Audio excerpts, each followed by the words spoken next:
नमस्कार दोस्तों, आप सभी का स्वागत है इनफिनिटी मैथ और रीजनिंग क्लासेस में। मैं दिलीप गरसिया। आज हम लोग देखने वाले हैं रीजनिंग की क्लास 4, चौथी कक्षा है हमारी रीजनिंग की। अब तक हमने जो हमारा टॉपिक जो चल रहा है वो काउंटिंग फिगर यानी कि आकृतियाँ गिनना है, और इस क्लास में हमारा ये लास्ट क्लास होगी काउंटिंग फिगर की यानी कि आकृतियाँ गिनने के बारे में। मैं बता दूँ कि ये कोर्स उन लोगों के लिए फ़ायदेमंद होगा जो पटवारी, कांस्टेबल, पीटीईटी और बीएसटीसी यानी कि जो अपने उसका नाम चेंज करके डीएलएड कर दिया है, उन सब की अगर कोई तैयारी कर रहा है तो उसके लिए सबसे ज़्यादा फ़ायदेमंद है। आप लोग इस वीडियो को किसी भी बुक के साथ में कंपेयर करके देख लीजिएगा, आपको बेहतर पता चल जाएगा कि क्या बेहतर मैटर दिया गया है और किस तरीके से समझाया गया। मैं ये नहीं कह रहा हूँ कि बुक्स से बेहतर हूँ मैं, लेकिन मैं आपसे ये कह रहा हूँ कि जो बुक में समझाया गया और यहाँ समझाया गया है उसमें काफ़ी फ़र्क है, और आपको काफ़ी बातें आसानी से समझ में आ जाएगी जो कम टाइम में समझ में आ जाएगी। ठीक है, तो आप ज़रूर से पूरे वीडियो को देखें, तभी आपको समझ में आएगा। ये बात भी बिल्कुल आपको ध्यान में रखनी। चलिए तो हम लोग स्टार्ट करते हैं काउंटिंग फिगर की क्लास 4 में। तो हम लोग देखते हैं कि आज का फिगर हमारे पास में किस प्रकार से रहने वाला है और हम लोग उसको काउंट कैसे करेंगे। ठीक है, त्रिभुज हमारे पास में क्या चल रहा था काउंटिंग फिगर में। काउंटिंग फिगर यानी कि आकृतियां गिनना। क्या है? आकृतियां गिनना हमने पढ़ रहे थे, और यहाँ पर हमने अब तक 3 क्लासें देख ली थी और चौथी क्लास हम लोग देख रहे हैं। अगर आपसे कोई इस प्रकार से चित्र बना करके पूछता है इस वाली आकृति में कितने त्रिभुज है ज्ञात कीजिए, इस आकृति में कितने त्रिभुज है ज्ञात कीजिए। अब शायद मैं नंबर भूल रहा हूँ, इसका क्या नंबर था, शायद 40 के आसपास हमने देख लिए थे चित्र। ठीक है, तो मैं इसका नंबर शायद 40 को राउंड फिगर में मान के चल रहा हूँ, हो सकता है ऊपर नीचे कुछ हो, तो मैं इसका नंबर 41 दे रहा हूँ। आप लोग देख ले पिछले वीडियो से क्या नंबर है, नंबर में कोई खास मतलब नहीं है वैसे। ठीक है, तो हमारे पास में इस प्रकार की आकृति। ठीक है, अब हमें क्या करना है, इसमें त्रिभुज गिनना है। क्या गिनना है? त्रिभुज। तो यहाँ ध्यान से देखिएगा, यहाँ कोई कंसेप्ट नहीं लग रहा है, लेकिन आपको थोड़ा सा अपना दिमाग लगाना है। क्या लगाना है? अपना दिमाग लगाना है। आप लोग क्या करेंगे, ध्यान से देखिएगा, इनके नंबरिंग कर दें सबसे पहले 1 2 और ध्यान से देखिएगा 3 और ये 4 और ये कितने हो गए 5 त्रिभुज तो बाहर जो बन रहे हैं वो है।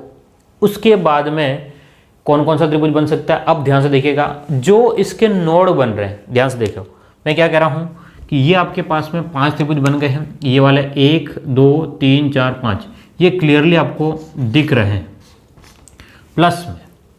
अब आगे कौन सा त्रिभुज बनेगा? ध्यान से देखिएगा, अगर मैं इस नोड को है ना, इस वाले पॉइंट को फिक्स कर दूं तो एक त्रिभुज मेरे पास में बनेगा। ध्यान से देखना, यहाँ से गया ये पूरा, यहाँ से जाकर के यहाँ तक आ रहा है। कहाँ से?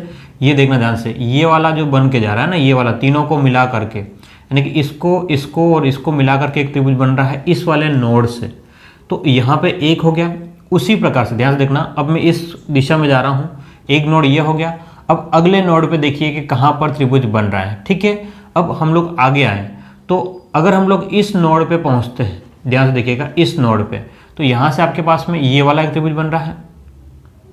ठीक है, तो 1 2 और उसके बाद में ध्यान से देखिएगा, उसके बाद में अगर हम लोग इस नोड पे पहुंचते हैं, आप किसी भी राउंड में ले लीजिएगा कोई प्रॉब्लम नहीं होगा, तो यहाँ से एक त्रिभुज बन रहा है। ध्यान से देखिएगा, ये वाला कौन सा त्रिभुज, यहाँ से ये जो जा रहा है ना ये त्रिभुज। तो 1 2 3 नोड, 3 बन गए। इस अगले नोड पे है ना, नोड का मतलब बिंदु, नोड का मतलब क्या है? बिंदु। यहाँ आप लोग देखेंगे तो यहाँ से ध्यान से देखिएगा, ये पूरा घूम करके ये जा रहा है ना, तो कितने हो गए 1 2 3 और 4, और ये वाला आपके पास में कितना हो गया, यहाँ से आपके पास में ये त्रिभुज बनेगा। तो आपके पास में यहाँ से ध्यान से देखिएगा, ये वाला भाग ये घूम करके यहाँ पहुँच रहा है, यानी कि 1 2 3 4 5 बाहर बन रहे हैं और 5 इन बिंदुओं से बन रहे हैं। तो 5 और 5 कितना रहेगा आपके पास में? 10 त्रिभुज रहेंगे। कितने त्रिभुज रहेंगे? 10 त्रिभुज रहेंगे। क्या मेरी बात को आप समझ पा रहे हैं? चलिए अब हम लोग और आगे चलें। क्या करें? और आगे चलते हैं और देखते हैं और किस किस प्रकार के हमारे पास में त्रिभुज बनते हैं।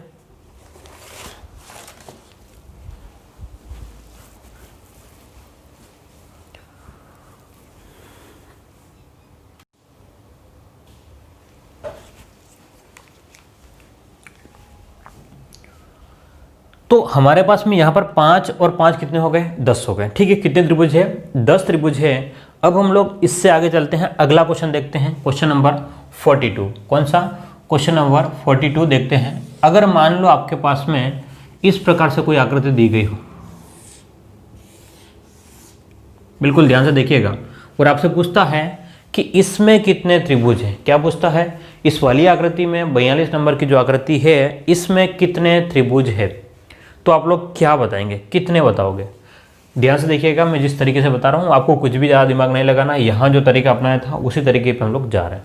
ठीक है, नंबरिंग करते हैं। सबसे पहले ये वाला त्रिभुज बन रहा है 1 2 3 4 5 और 6 त्रिभुज तो ये बन गए। उसके बाद में क्या दो दो को जोड़ने से कहीं कुछ बन रहा है क्या, ध्यान से देखिएगा, इसमें ऐसा कोई त्रिभुज नहीं बन रहा। त्रिभुज का मतलब तीनों शीर्ष से मिल करके बनी, लेकिन तो यहाँ पर 6 आपके पास में हो गए, प्लस में ये वाला एक बड़ा त्रिभुज बनेगा।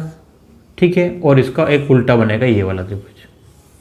तो 6 और 2 आपके पास में केवल 8 त्रिभुज ही बनेंगे। यहाँ पे कितने बनेंगे, केवल 8 त्रिभुज बनेंगे, उसके अलावा कोई त्रिभुज यहाँ नहीं बनेगा।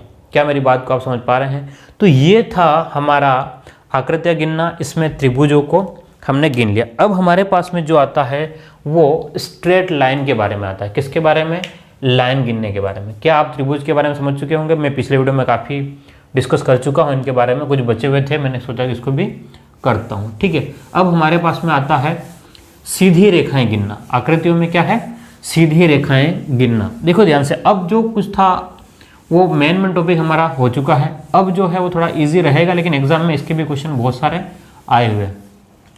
ठीक है, तो आपको क्या पूछेगा, आप सीधी रेखाएं गिनना। क्या, सीधी रेखाएं गिनना।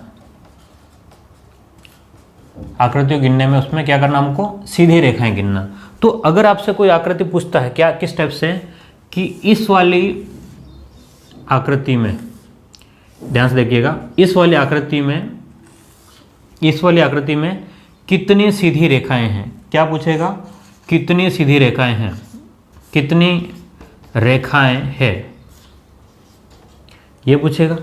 क्या पूछेगा, कितनी सीधी रेखाएं हैं या कितनी रेखाएं हैं।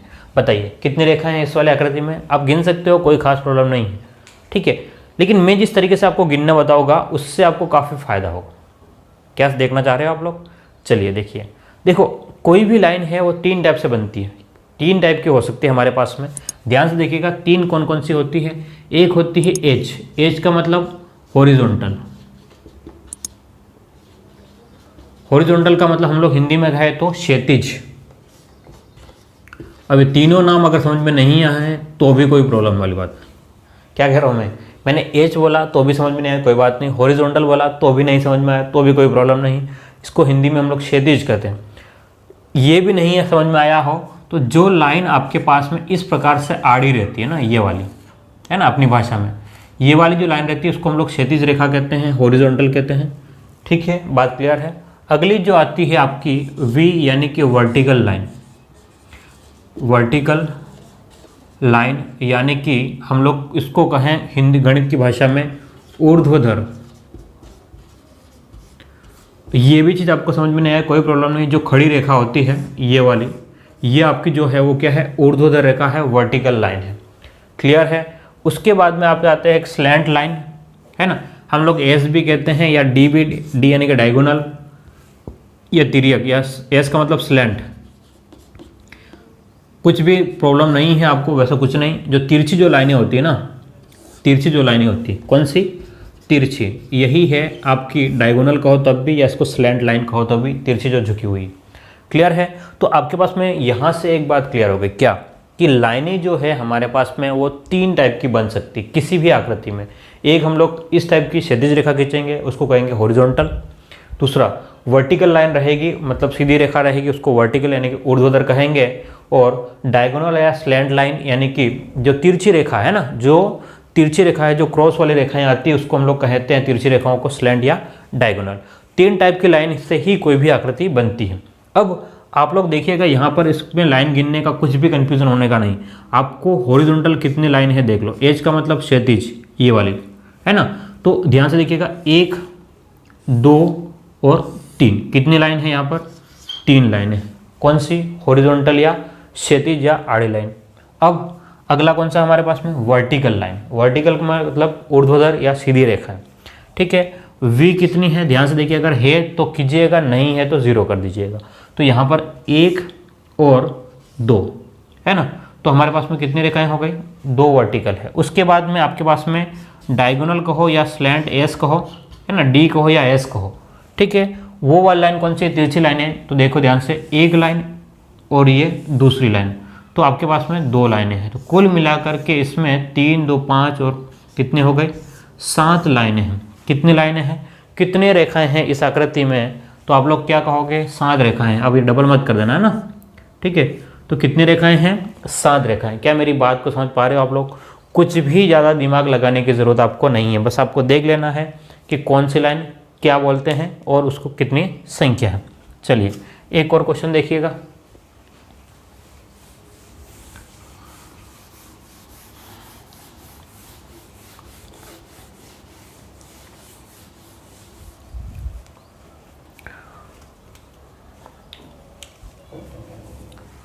चलो अब हम लोग एक आकृति बनाते हैं इस टाइप की।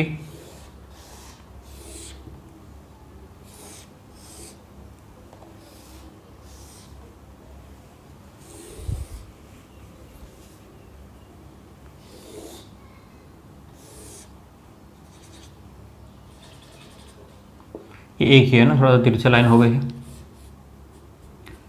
यही मिल रही है।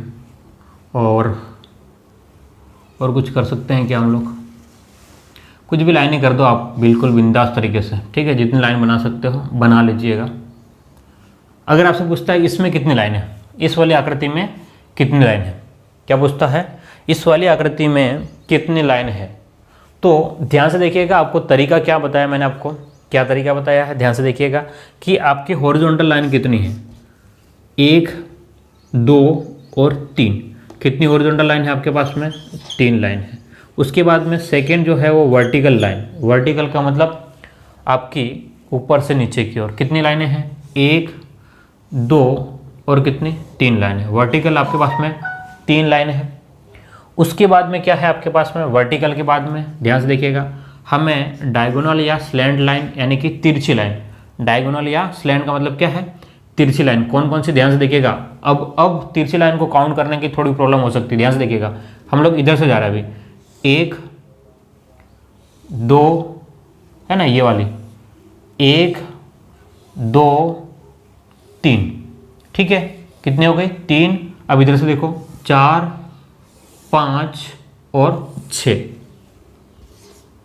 तो ये कितनी लाइनें हैं आपके पास में, टोटल 12 लाइन है। कितनी लाइन हो गई, 12 लाइन हो गई, ठीक है। तो कोई भी आकृति, देखो लाइनें गिनना कोई बड़ी या कठिन बात नहीं है, बस आपको सिस्टमेटिक वे में जाना है। क्या करना है कि भाई आपको हॉरिजॉन्टल यानी कि क्षैतिज रेखा जो है वो कितनी है वो गिन लेना है।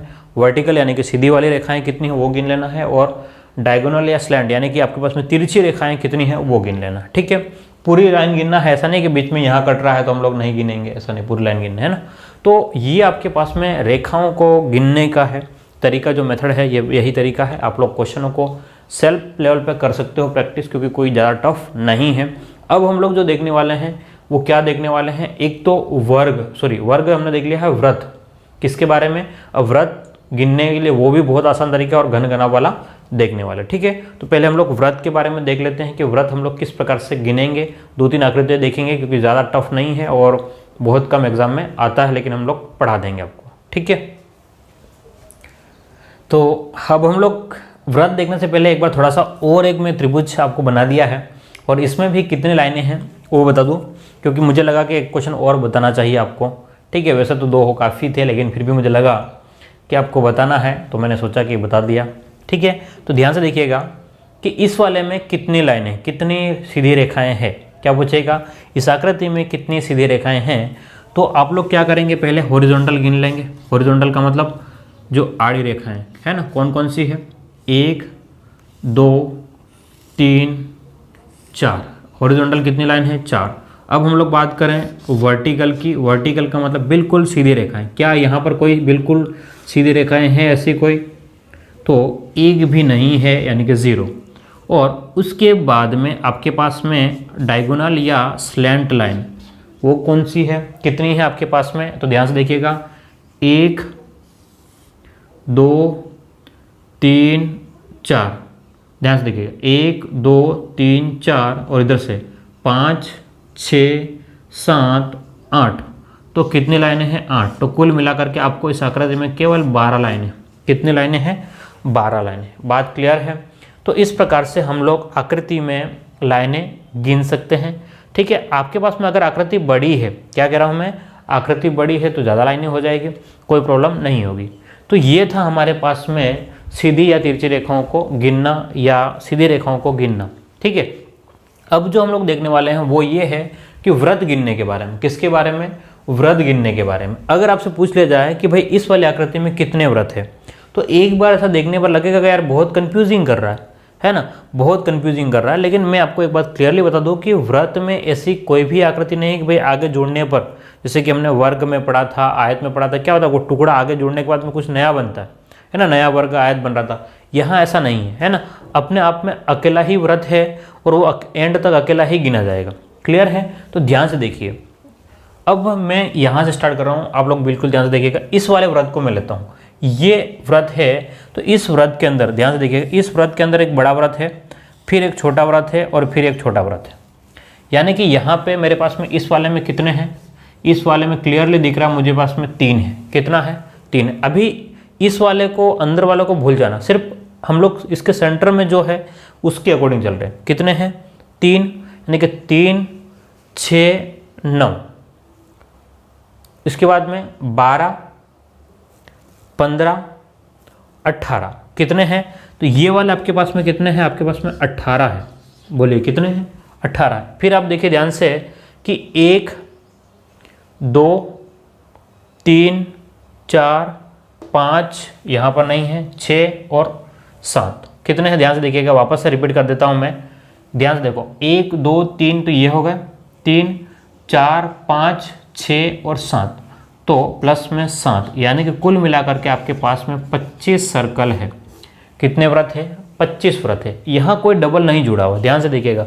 इसमें 3 3, इसमें 3 6 3 9 12 15 18, ये हो गए। उसके बाद में एक एक को गिन लो, 1 2 3 4 5 और 6 और 7, ये आपके व्रत कंप्लीट हो गए। तो कितना है, 25 व्रत है। तो व्रत में आपको किस भी टाइप की आकृति दे दे, कंफ्यूज होने की बिल्कुल ज़रूरत नहीं। चाहे आपको इस टाइप से घुमा घुमा के दे दिया, भाई इसमें कितने व्रत है ज्ञात कीजिए, है ना, इस टाइप की आकृतियाँ बहुत सारे देते हैं ना, तो आप सिंगल को बाहर को पकड़ के खींच देना और काउंट कर लेना, भाई ये 1 है 2 है 3 है 4 है, कौन सी रह गई, अंदर वाली 5। ठीक है, तो इस प्रकार से आप आकृतियाँ गिन सकते हो। व्रत में कोई डबल आकृति नहीं बनती, इसलिए बहुत कठिन नहीं है व्रतों को गिनना, बिल्कुल आसान काम है। आप लोग नॉर्मली कोई भी प्रैक्टिस शीट से देख करके कर सकते हो। और अगर आपके पास में प्रैक्टिस शीट नहीं है, सुनिए ध्यान से, अगर आपके पास में प्रैक्टिस शीट नहीं है या कोई बुक नहीं है, तो आप लोग मेरे जो ग्रुप बना हुआ है व्हाट्सएप का, क्या बना हुआ है, व्हाट्सएप का ग्रुप बना हुआ है, जो अगर आप लोग कांस्टेबल की तैयारी कर रहे हो तो उसमें कांस्टेबल मुझे क्या करोगे आप लोग, इस नंबर पर, किस नंबर पर, 9928590957 पर अपना नाम, अपने डिस्ट्रिक्ट का नाम और अपना जो बैच का मतलब ये है कि आप पटवार में हो तो पटवार लिख दे, ताकि मैं उसके अकॉर्डिंग क्वेश्चन आपको ग्रुप में, उसके ग्रुप में ऐड कर दूंगा। अगर आप ध्यान से देखिएगा, अगर आप कांस्टेबल की तैयारी कर रहे हो तो उसमें कांस्टेबल लिखिए, अगर आप पीटीईटी की तैयारी कर रहे हो तो पीटीईटी लिखिए, और बीएसटीसी तो बीएसटीसी, क्योंकि इन दोनों को मैं कंबाइन रखूंगा, वैसे पीटीईटी और बीएसटीसी को, बाकी ये हमारे बैच अलग अलग है। ठीक है, तो अब ध्यान से देखना, मैं सबको एक साथ पढ़ा रहा हूँ, लेकिन जो आपको प्रैक्टिस क्वेश्चन मिलेंगे वो पुराने पेपर में कौन कौन से आ चुके हैं उसके अकॉर्डिंग मिलेंगे। मैं क्या कर रहा हूँ कि पुराने पेपर में कौन कौन से आ चुके हैं उसके अकॉर्डिंग मैं कैटेगरी करके फिर क्या करूँगा, पटवार के जो क्वेश्चन आए वो पटवार वाले ग्रुप में डालूंगा, और कांस्टेबल का तो वैसे मैंने डाल भी दिया है कि कांस्टेबल में कौन कौन से इस टॉपिक पर आ चुके हैं क्वेश्चन, और हर टॉपिक में कांस्टेबल के क्वेश्चन आए हुए हैं। ठीक है, और पीटीटी और बीएसटीसी में तो नॉर्मल से क्वेश्चन आते हैं, उनको भी मैं अलग से ग्रुप बना करके डाल दूंगा। आपको जिस ग्रुप में जुड़ना है पर एक ही ग्रुप रखें, ताकि वो बार बार इधर का मिक्सअप नहीं हो। ठीक है, पढ़ाऊंगा सबका सेम, लेकिन प्रैक्टिस क्वेश्चन सबके अलग अलग रहेंगे, और मैं आपको सबको प्रैक्टिस क्वेश्चन दे दूंगा। ठीक है, मेरी बात को समझ पा रहे हो आप लोग। चलिए, तो अब हमने पास में सीधी रेखाएं गिनना हमने सीख लिया है और वृत्तों को गिनना भी हमने समझ लिया। अब हमारा लास्ट जो है वो घन घनाभ को गिनने का होता है। बहुत आसान टॉपिक है घन घनाभ को गिनने के लिए, ठीक है। तो आज हमारा ये वीडियो का लगभग लास्ट टॉपिक रहेगा और हम लोग इसको ख़त्म करके कल फिर नया कैलेंडर या फिर हम लोग क्लॉक या कुछ भी ऐसा स्टार्ट करेंगे। अगर आप कुछ कहना चाहते हो तो कमेंट बॉक्स में लिख करके कह दे, कुछ और पढ़ना हो तो वो भी हम लोग स्टार्ट करेंगे, ठीक है। चलिए आगे देखते हैं हम लोग किसके बारे में, घन घनाभ के बारे में। चलिए, तो अब हम लोग घन और घनाभ को काउंटिंग वाला एक भाग क्वेश्चन देख लेते हैं, ठीक है। क्योंकि देखो, जहाँ तक मैं सोच रहा हूँ, अब थोड़ा सोच रहा हूँ कि इसको मैं अलग से ही आपको पढ़ा दूंगा। किससे? एक अलग से ही पढ़ा दूंगा घन घनाभ का, जब हम लोग पासा डाइस के बारे में पढ़ेंगे तब। लेकिन फिर भी चलो, मैंने कह दिया था तो मैंने एक क्वेश्चन अब आपको सामने सोल्व करता हूँ। देखिए, इस क्वेश्चन में आपसे कहता है कि इसमें कितने घन है, कितने, अगर आपसे कहता है कि कितने घन है, तो वैसे हम लोग गिन सकते हैं, इसमें कोई खास बात नहीं। हमारे पास में टाइम, देखो टाइम ज़्यादा लगेगा लेकिन गिन सकते हैं। लेकिन जिस तरीके से मैं बताऊंगा उससे और फास्ट आप लोग कैलकुलेट कर सकते हो। ध्यान से देखिए क्या करना है कि आपको किसी भी पासे का, है ना, ये आपके पास में डाइस या आप लोग घन कह दो, तो किसी भी डाइस के ऊपर के भाग को नंबरिंग कर दे, है ना। इस वाले भाग, ऊपर वाले भाग को क्या करोगे आप लोग, नंबर करोगे। तो ये जैसे मुझे दिख रहा है, ध्यान से देखिएगा, ये मुझे दिख रहा है तो उसके ऊपर मैंने ऊपर वाले भाग पे, यहाँ से इस पासे का ऊपर वाला भाग ये वाला है, तो यहाँ पर मैंने 1 नंबर रख दिया। इस वाले पासे पे ऊपर वाला जो भाग है ना, ये घन कहो तब भी या पासा कहो तब भी एक ही बात है, ठीक है। तो इसके ऊपर 1 नंबर दे दिया, उसके ऊपर वाला है इसलिए मैंने उसको 2 नंबर दे दिया, और इस वाले के ऊपर मैंने इसका 3 नंबर दे दिया। क्या मेरी बात को समझ पा रहे हो? पहला जो था उसको 1 नंबर दे दिया, फिर सेकेंड नंबर पे था उसको 2 नंबर दे दिया, और जो तीसरा है उसको 3 नंबर दे दिया, ठीक है। अब आगे की बात करें, इस वाले में उसी टाइप से 1 और ऊपर वाले पे 2 और यहाँ पर 1। अब आप क्या करेंगे, इसको गिनना है तो सिंपल सा तरीका है कि इन सबको आप लोग एक साथ जोड़ दें। क्या करें, 1 + 2 प्लस में 3 प्लस में 1 और 2, ठीक है, और प्लस में 1। वैसे लिखने की ज़रूरत नहीं है, डायरेक्टली गिन लो। 1 और 2 कितने हो गए, 3, 3 और 3 कितने हो गए, ये 6, प्लस में 1 और 2 3, प्लस में ये लास्ट वाला 1। तो आपके पास में 10 जो है वो क्या है, इसमें घन है। कितने घन है, 10। अब कैसे, अब ये सवाल है, तो इस वाले के नीचे कितने हैं, ये 1 है, इसके नीचे यहाँ वाला रहेगा 2 और यहाँ पर 1, ठीक है। 1 2 3, 3 यहाँ पर है, इस वाले के नीचे मतलब ये वाला कुल मिलाकर के 2 हुए, 3 2 5 और 1 6, 6 ये है, और इसके नीचे भी एक ऐसा रहेगा, तो ये वाले 6 और 2 8, 8 और 1 ये 9 और ये 10, ठीक है। तो इस प्रकार से हमारे पास में हम लोग गिन सकते हैं भाई, इसमें 10 जो है आपके पास में कितने हैं, घन है। और इसमें दिखने वाले कितने हैं, अगर आपसे पूछता है कि इसमें दिखने वाले कितने हैं, क्या पूछता है, इसमें कितने दिख रहे हैं, तो जो आपको दिख रहे हैं कितने, 1 2 3 4 5 और 6 जो है आपको दिख रहे हैं। और छिपे हुए कितने, हाइड कितने हैं, तो छिपे हुए भाई 10 तो टोटल है, 10 में से 6 जो दिख रहे हैं, तो छिपे हुए कितने घन हैं, 4, कितने हैं, 4 घन है, ठीक है। तो इस प्रकार से हम लोग क्या करेंगे, घनों को गिनेंगे। क्लियर है बात? चलिए, तो हम जो है वो घन घनाभ का अलग से टॉपिक पढ़ेंगे, जहाँ पर हम लोग घनों को काटेंगे, वहाँ पर हम लोग उसको बेहतर तरीके से और देख लेंगे। क्लियर है बात? तो यहाँ तक उम्मीद करता हूँ आपको समझ में आ चुका होगा, है ना। अब हम लोग नेक्स्ट वीडियो में नए टॉपिक के साथ मिलेंगे। नया टॉपिक या तो क्लॉक हो सकता है, कैलेंडर हो सकता है, या डायरेक्शन, कुछ भी हो सकता है। मैंने अभी कोई डिसाइड नहीं किया है मैं कौन सा पढ़ाने वाला हूँ, ठीक है। लेकिन हाँ, वीडियोस आपके लगातार आएंगे, आपको वीडियोस को पूरा देखना है और एंड तक देखना है, तभी आपको समझ पाओगे। और चैनल को अगर आप लोग नए हो तो सब्सक्राइब ज़रूर कीजिएगा और अपने फ्रेंड्स के साथ में शेयर कीजिए। हो सकता है आपके कोई रिश्तेदार पढ़ाई करने वाला हो, उसको भी फ़ायदा हो जाएगा, ठीक है। फिर मिलते हैं हम लोग अगली क्लास में। Thank you.